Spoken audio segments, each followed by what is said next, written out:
Segundo bloque, bueno, ya llegó Nacho para tranquilidad de mi vieja. Bueno, digo, vendrá en un Alpine, Nacho, pero llega Nacho, ¿no?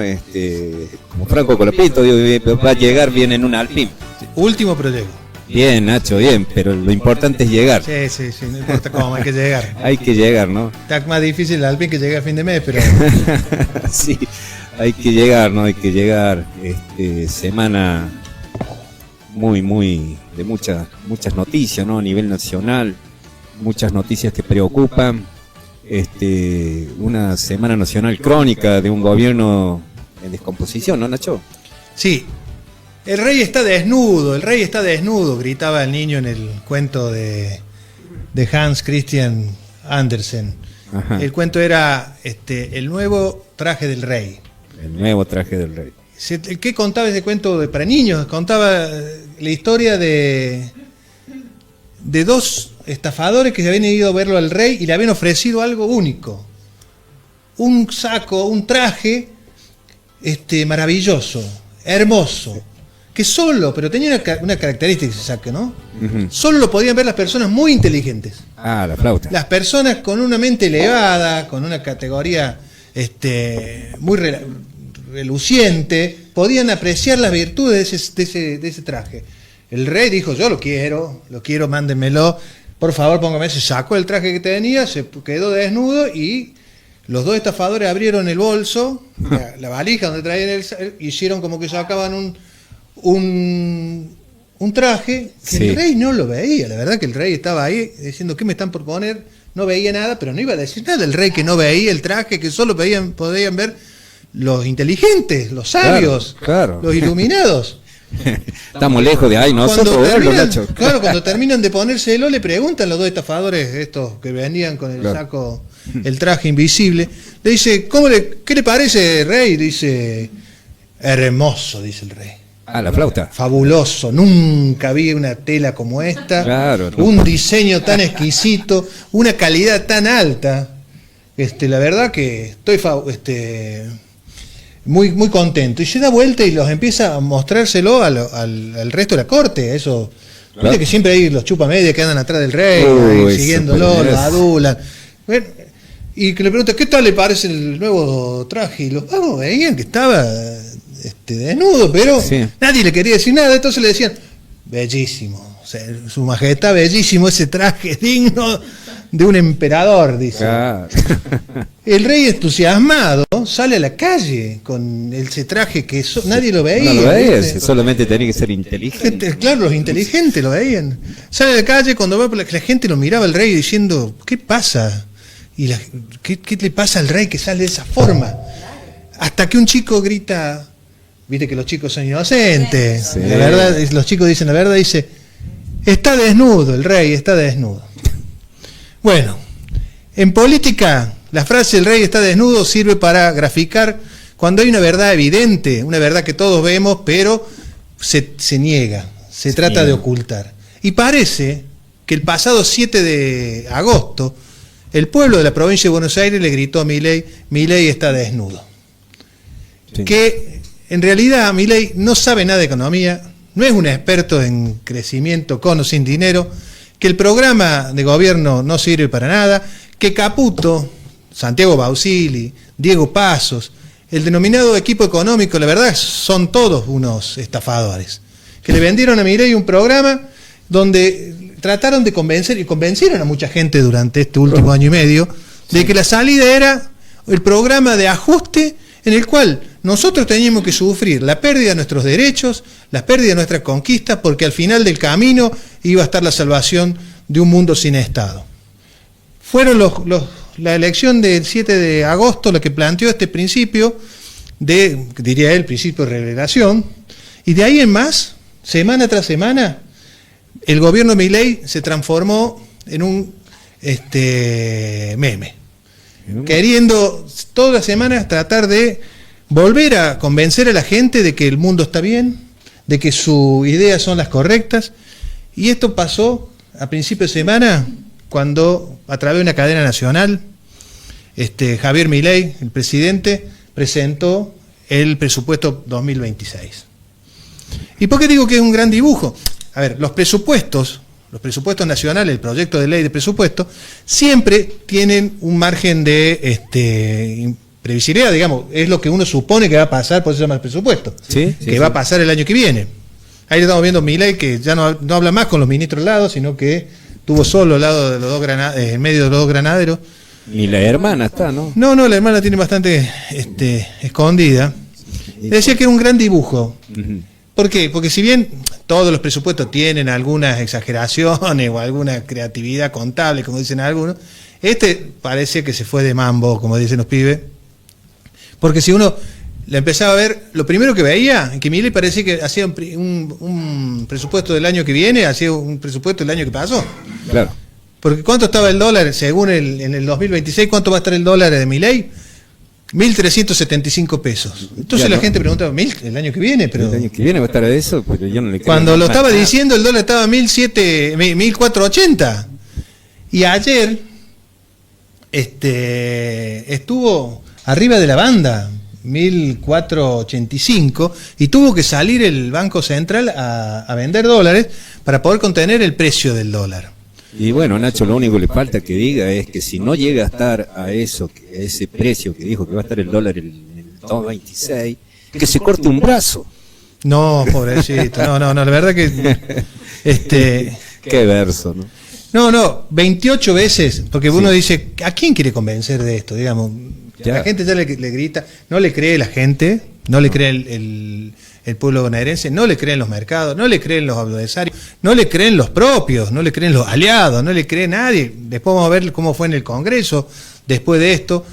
Milei está esforzándose al máximo por tratar de volver a engañar a través de Toto Caputo y compañía. Dijo 28 veces equilibrio fiscal, 15 minutos dura el mensaje, 28 veces hizo referencia al equilibrio fiscal, al superávit. Claramente no le estaba hablando ni a vos, ni a mí, ni a la L, ni a la IBI, le estaba hablando a los mercados, le estaba diciendo, pase lo que pase, yo a ustedes les voy a pagar las deudas que ha tomado el mejor ministro de la historia. Sí que va a quedar en la historia este ministro. Y tuvo una frase, viste, en medio de esto, porque primero, cuando dice, el dólar va a estar más barato de lo que está ahora. La economía va a crecer 5 puntos y está cayendo. Vos decís, ¿dónde está viviendo este hombre? Y llegó a una frase que fue una frase que ya utilizó otro presidente antes, y no quiero decirlo porque sabemos cómo terminó. Dijo, lo peor ya pasó. ¿Quién dijo eso? Lo peor ya pasó. ¿Quién dijo eso, Eli? Ibi. Ahí estamos viendo el tuit del año 2018. El mejor equipo de los últimos 50 años. Lo peor ya pasó, dice. Dijo Macri en el 18 y al poco tiempo Macri perdía las elecciones de presidente. Porque nos venían diciendo que la economía iba a subir, estaba subiendo como pedo de buzo. Y ahora dice que lo peor ya pasó. Entonces, si pasó lo peor, y lo peor era la subida de la economía como pedo de buzo, ¿en qué quedamos? En realidad son las dos mentiras. Ni la economía crecía como pedo de buzo, perdón que repita eso, ni lo peor ya pasó. Lo cierto que Milei en el presupuesto vuelve a prometer bajar el nivel de gasto, más ajuste, eso sí lo propone, más ajuste, mucho más de los últimos 30 años, el ajuste más grande de los últimos 30 años en términos de gasto, más que en la época de Menem. ¿Te acordás cómo te fue con Menem? Bueno, va a ser peor. Y como se ve que le dijeron, tranquilízate, le dijeron, viste, que fue mesurado, trataron de presentar un nuevo Milei, más mesurado, dijo, decía algo que la gente entienda que sean buenas noticias. Entonces dijo, bueno, vamos, el plan promesa de platita, porque todo esto para el año que viene, siempre y cuando haya, como decía recién, que superávit fiscal, equilibrio fiscal. Y la tiene. Entonces, ¿qué dijo? Que iba a aumentar las partidas en salud, discapacidad, universidad y en jubilación.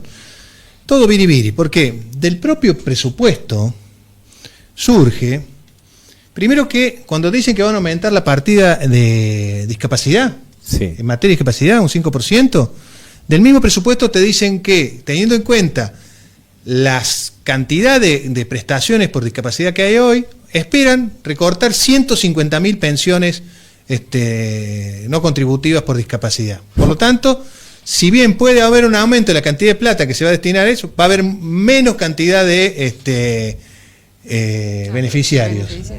Entonces, el ajuste va a seguir siendo, y ya demostraron que cuando recortan, no recortan porque hubo errores o hubo robo, como decían, ¿te acordás cuando dejaron de dar los alimentos a los comedores? Que dijeron que había auditorías que nunca existieron. No, te dicen que lo van a bajar la cantidad no van a subir la cantidad de plata, sino van a bajar la cantidad de beneficiarios. Por otro lado, dice que las universidades, sí, la inflación es del 10%, va a haber un incremento que en términos numéricos va a ser el presupuesto para la universidad propuesto por el presupuesto es de 4,8 billones de pesos, ¿no? Pero, ¿cómo lo tenemos que leer esto? Sé cuánto están pidiendo los rectores a través del Consejo Interuniversitario Nacional.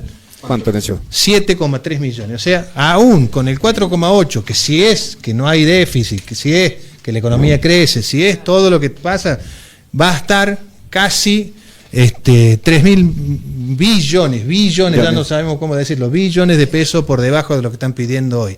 Pero, de paso también, con estos 4,8, no estarían recuperando lo perdido por las universidades este año, en donde los salarios de los trabajadores han perdido capacidad adquisitiva un 40%. No los quiero atosigar, pero en el mismo presupuesto dice que va a derogar el artículo 9 de la ley 26.206, que es la ley de educación nacional. ¿Qué dice esta ley? Creada hace un tiempo, que el 6% del PBI, el presupuesto destinado a educación, en la de las universidades, no puede ser inferior al 6% del Producto Bruto Interno. O sea, si derogás eso, si bien no siempre se cumplió esa premisa de llegar al 6% del PBI, pero eliminándolo ya las obligaciones del Ejecutivo en materia educativa bajan. Por otro lado, elimina también lo que es el fondo para educación tecnológica. Suprime, eso está en el artículo 52 de la ley 26.058, que garantiza el Fondo Nacional para la Educación Técnico Profesional. Entonces, es una verdadera mentira este presupuesto, y la gente ya se da cuenta de que Milei está desnudo. Y no solo se da cuenta la gente, sino que el establishment también le está soltando la mano. ¿También? Sí, es interesante. Bueno, ya no le sirve más. Sí, no, es interesante la nota de Diego Genú en el Destape. Creo que hay una placa ahí que puede ilustrarnos, donde hace referencia a los dichos de uno de los mecenas de Milei, Epstein, uno de los beneficiarios de este gobierno, en donde claramente ya están hablando de la posibilidad del reemplazo de Milei en la presidencia de la Nación. Se ve que ya no le sirve más, che. No, lo que pasa es que como la gente se ha dado cuenta que el rey está desnudo, ha perdido mucho poder, y ellos han ganado estos sectores económicos con el gobierno Milei. Sin duda. Todo lo que te falta a vos lo tienen ellos, ¿no? Y sí. Todo lo que un vaso y llenas el otro, ¿viste? Claro, entonces el vaso de ellos. Ellos lo que están necesitando es que haya un recambio para que nada cambie. O sea, un recambio donde el que venga sostenga las mismas ideas del ajuste, del achique de los derechos de los sectores populares y la distribución de la riqueza a favor de los sectores más concentrados, y ahí empiezan a sonar ya en voz alta, no en los pasillos, el nombre de algunos cordobeses, ¿no? No me digas pero hay alguien que siempre estuvo bien relacionado con ellos, sí, porque sin duda si están mirando para el lado de Córdoba debe haber alguien que estuvo pero muy afín a... Alguien, bueno, hoy Milei está en Córdoba, ¿no? Sí, hoy no sé cómo le habrá ido. No recibió con la pompa que solía recibir en Córdoba, pero ya en Buenos Aires se había, en los pasillos del Congreso se hablaba de la posibilidad de que un equipo de técnicos de políticos profesionales con experiencia en el gobierno pudiesen encargarse de este gobierno, para lo cual Milei tenía que hacer. ¿Te acuerdas? No sé si lo dijimos el programa pasado, cuando surgió el Swiftgate, sí, el caso de corrupción de Menem, sí. Que le dijeron a Menem, bueno, entrega a los responsables de Swiftgate. ¿Quién eran los responsables del caso de corrupción? Era la familia Yoma, su familia. Sí, sí. Menem no dudó, lo entregó. Hoy le están diciendo, entrega a Karina, que ya las denuncias de corrupción no las pueden parar. Ya el 3% y alta coimera ha sido tema nacional.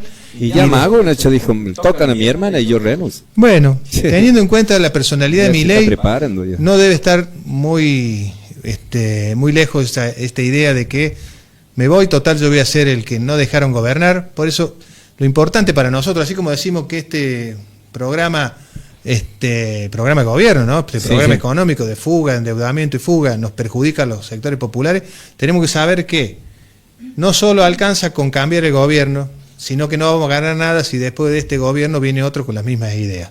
Porque yo creo que algo dijo en serio Milei, para tener en cuenta su discurso. Dijo, la culpa no es del cocinero, sino el problema es la receta. Y la receta del programa de ajuste permanente nunca ha resultado en la Argentina. No, Nacho, y uno que ha vivido mucho tiempo, ¿no? Muchos años lo hemos vivido, hasta inclusive nos vendieron un bus, lo viven vendiendo los buzones. Compramos cuántos buzones ya, me acuerdo cuando íbamos a viajar por la estratosfera, ¿no? ¿Te acuerdas, Nacho? Y era un gobierno de estas características que ajustaba y ajustaba, le pegaba a los jubilados, estaba Patricia Bullrich, o sea, los mismos de siempre, con el traje invisible. Sí. Así que estas políticas económicas. En el próximo bloque hablamos de lo que pasó, las repercusiones de esto en el Congreso, en la Cámara de Senadores y Diputados. Sí. ¿Te parece? Sin duda, hablemos porque son temas que están candentes, temas que la gente tiene que saber, porque todo esto marca los destinos de nuestro país, que no la está pasando un momento lindo, ¿no? Sobre todo la clase trabajadora, que los salarios no alcanzan, la inflación sigue subiendo y... Pero Pedro, a ver, nos dijeron que si querían obra pública debe ser en los privados. Vos estás... Sí. ¿Cuántos compañeros o trabajadores de las canteras de Calera trabajan y dependen de la obra pública, ¿no? ¿Cuántas obras se hicieron en los últimos 2 años? Ninguna. Del gobierno nacional, ninguna.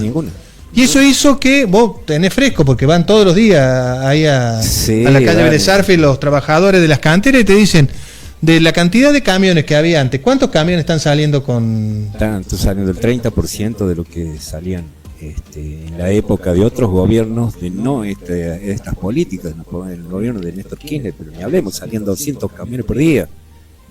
Ni hablemos la diferencia que hay, y es notable para muchos, espero que lo noten, las diferencias de políticas económicas que aplican los gobiernos, ¿no? En este caso una política económica neoliberal, y la anterior fue una política económica nacional y popular donde involucra a todos, y no como en estas políticas que involucra solamente a un grupo, al grupo de los privilegiados, el grupo que se está beneficiando con estas políticas, y bueno, no sé hasta cuándo va a llegar, vamos a ver qué pasa a futuro. Claro, porque ellos juegan con que la idea, como empezamos, ¿no?